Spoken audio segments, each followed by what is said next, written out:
India रंगों का देश, पुरानी परंपराओं का देश और दिलचस्प कहानियों का देश।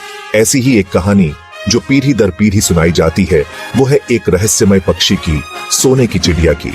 ये चिड़िया सोने सी चमकती हुई, माना जाता है कि ये बहुत पहले के इंडिया के वैभव और समृद्धि की निशानी थी। लेकिन क्या ये बस एक कोरी कल्पना है या ये किसी गहरे ऐतिहासिक सच की तरफ इशारा करती है? क्या इंडिया सचमुच एक ऐसा देश था जो दौलत से लबालब भरा हुआ था, जैसा कि ये कहानी कहती है? इसका जवाब जानने के लिए हमें इतिहास के पन्नों में जाना होगा, पुराने ग्रंथों, कहानियों और उन यात्रियों के वृतांतों को खंगालना होगा जो इंडिया के आकर्षण से मंत्रमुग्ध थे। बुलंद हिमालय से लेकर दक्षिण के धूप में नहाए समुद्र तटों तक इंडिया लंबे समय से विविध परिदृश्यों और संस्कृतियों का देश रहा है। ये विशाल भूमि अपने उपजाऊ मैदानों और शक्तिशाली नदियों के साथ सहस्राब्दियों से सभ्यताओं का पोषण करती आ रही है।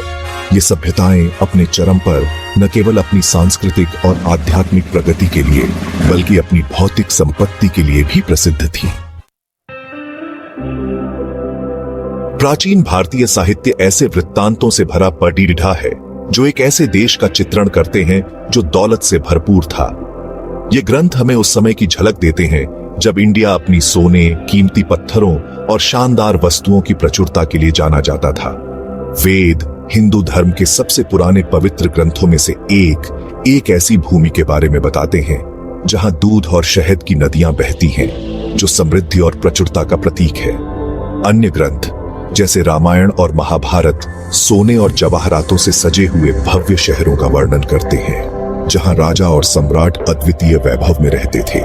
हीरे और पन्ने जड़े हुए महलों का वर्णन जटिल नक्काशी से सजाए गए और उत्तम रेशम और इत्र से भरे हुए एक धनी और परिष्कृत समाज की एक विशद तस्वीर पेश करते हैं। ये शाब्दिक वृत्तांत, जबकि अक्सर पौराणिक कथाओं और रूपकों से जुड़े होते हैं, प्राचीन भारत की ऐतिहासिक वास्तविकताओं में बहुमूल्य अंतर्दृष्टि प्रदान करते हैं।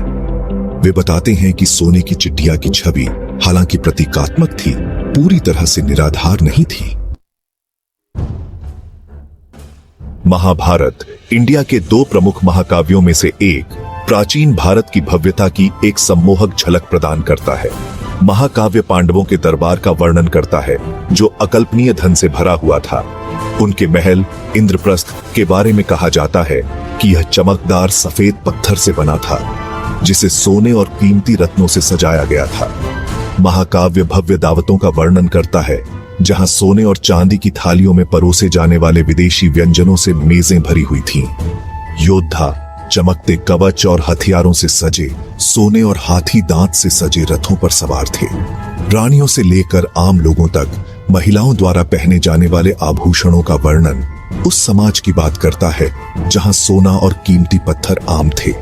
महाभारत में धन का चित्रण, जबकि शायद साहित्यिक प्रभाव के लिए अतिरंजित है, उस अवधि का प्रमाण प्रस्तुत करता है जब भारत के पास महत्वपूर्ण भौतिक संपत्ति थी। यह एक परिष्कृत समाज की बात करता है जिसमें उन्नत शिल्प कौशल है, जो विलासितापूर्ण सामानों का उत्पादन करने और जीवन स्तर के उच्च स्तर का आनंद लेने में सक्षम है। सोने की चिड़िया की कहानी इंडिया की अपनी कहानियों तक ही सीमित नहीं थी।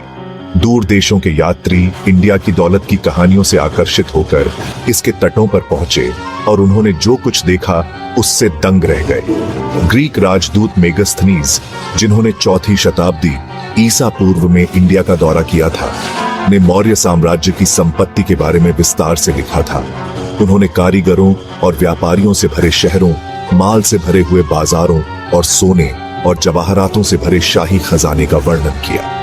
चीनी बौद्ध भिक्षु फाहियान, जिन्होंने 5वीं शताब्दी सीई में इंडिया की यात्रा की थी, उस समृद्धि से समान रूप से प्रभावित हुए जिसके वे साक्षी थे। उन्होंने सोने और चांदी से सजे हुए मठों और एक ऐसी आबादी की बात की जो एक आरामदायक जीवन शैली का आनंद लेती हुई प्रतीत होती थी। ये वृत्तांत उन व्यक्तियों द्वारा दर्ज किए गए हैं जिनका इंडिया की समृद्धि को बढ़ा चढ़ाकर पेश करने में कोई हिस्सेदारी नहीं थी। प्रचुरता की भूमि के रूप में इंडिया की छवि का बहुमूल्य बाहरी सत्यापन प्रदान करते हैं। वे इस विचार की पुष्टि करते हैं कि इंडिया की संपत्ति केवल कल्पना की उपज नहीं थी, बल्कि एक ठोस वास्तविकता थी जिसने दुनिया को मोहित कर लिया। इंडिया को दौलत से लबालब भरे देश के रूप में इस धारणा को किसने हवा दी? इसका जवाब आंशिक रूप से इसकी प्राकृतिक संपदा में निहित है। इंडिया तब भी और अब भी उपजाऊ भूमि से धन्य है, जो आवश्यक अनाज से लेकर विदेशी मसालों तक विभिन्न प्रकार की फसलों का उत्पादन करती है।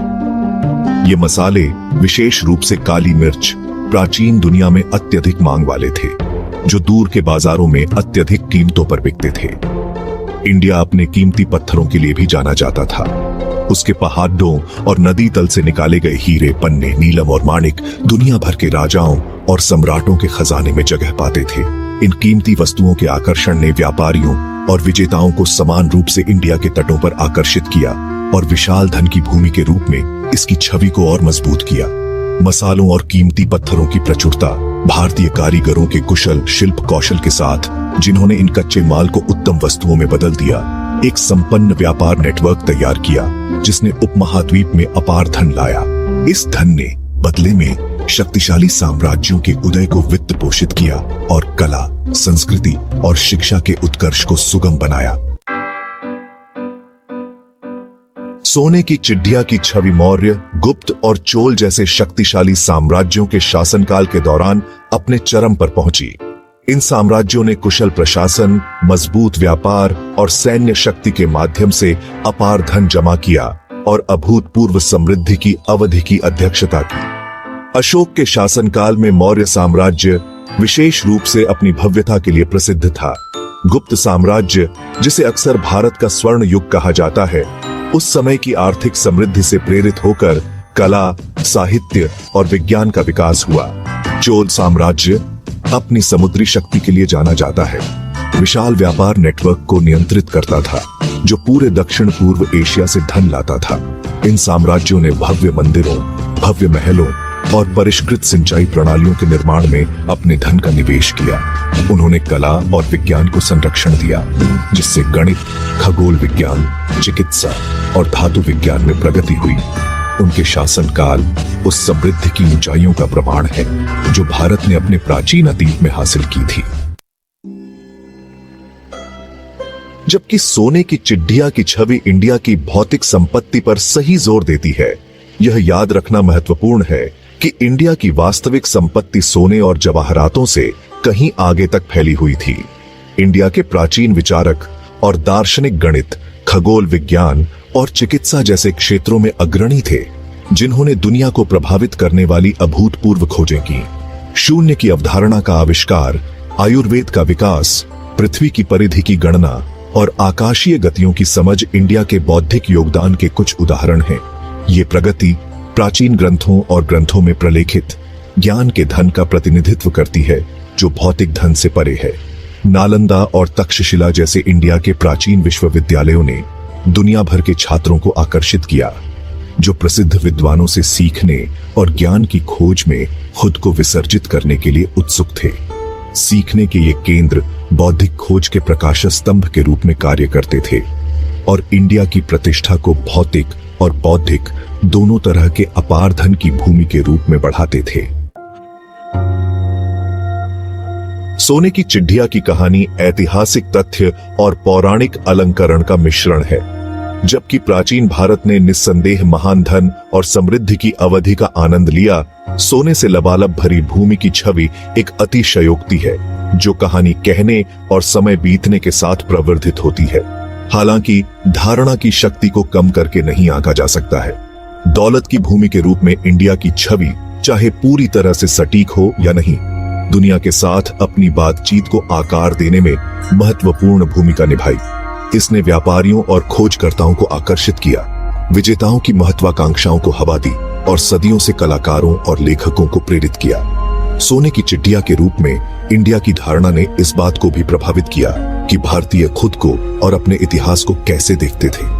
इसने उनकी विरासत में गर्व की भावना और महानता के लिए अपने राष्ट्र की क्षमता में विश्वास को बढ़ावा दिया। इस धारणा को समझना और ऐतिहासिक वास्तविकताओं के साथ इसका जटिल संबंध इंडिया के अतीत और वर्तमान को समझने के लिए महत्वपूर्ण है। सोने की चिड़िया की कहानी आज भी आधुनिक भारत में गूंजती है। यह इंडिया के गौरवशाली अतीत की याद दिलाता है, एक ऐसा समय जब राष्ट्र को विभिन्न क्षेत्रों में एक वैश्विक नेता माना जाता था। सोने की चिड़िया की छवि समृद्धि और सांस्कृतिक प्रतिभा के एक बीते युग के लिए उदासीनता की भावना पैदा करती है। हालांकि कहानी प्रेरणा के स्रोत के रूप में भी कार्य करती है। यह भारतीयों को उनकी क्षमता, एक बार फिर महानता हासिल करने की उनकी क्षमता की याद दिलाता है। सोने की चिड़िया की छवि आर्थिक विकास से लेकर वैज्ञानिक नवाचार तक जीवन के सभी क्षेत्रों में उत्कृष्टता के लिए प्रयास करने के लिए प्रोत्साहित करती है। जबकि सोने की चिड़िया एक पौराणिक प्राणी हो सकता है, इसकी प्रतीकात्मक शक्ति प्रबल बनी हुई है। यह इंडिया की स्थायी भावना का प्रतिनिधित्व करता है, एक ऐसा राष्ट्र जिसने अनगिनत तूफानों का सामना किया है और बार बार लचीलापन, रचनात्मकता और ज्ञान की खोज के प्रतीक के रूप में उभरा है।